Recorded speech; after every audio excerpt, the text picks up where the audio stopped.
Yeah, that's me, axing out a spoon in the woods. It all starts with walking, a lot of walking. In fact, I was a hiker before I was a spoon maker, so I enjoy this part a lot. I work with hand tools only. All my spoons are completely handmade. I usually find storm fallen trees. My favorite is wild cherry. First I need to cut out a few suitable pieces. This wedge stops the tree from biting the saw. Smooth cut all the way through.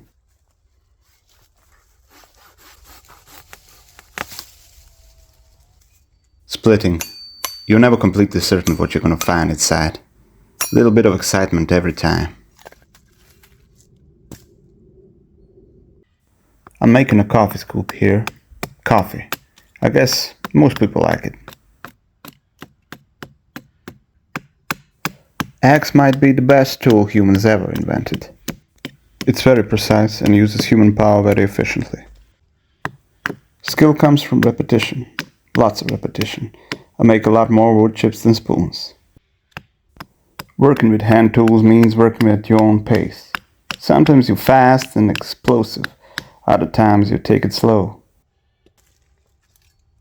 Let's saw some stop cuts. They'll help with knocking out the sides. Better pay attention. We don't want to overcut here. Let's knock out the sides.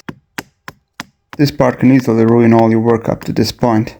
Better not doze off here. A wrong hit will knock off the ball.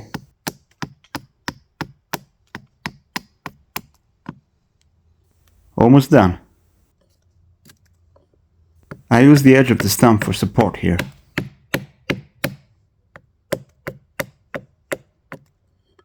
Mosquitoes are killing me here.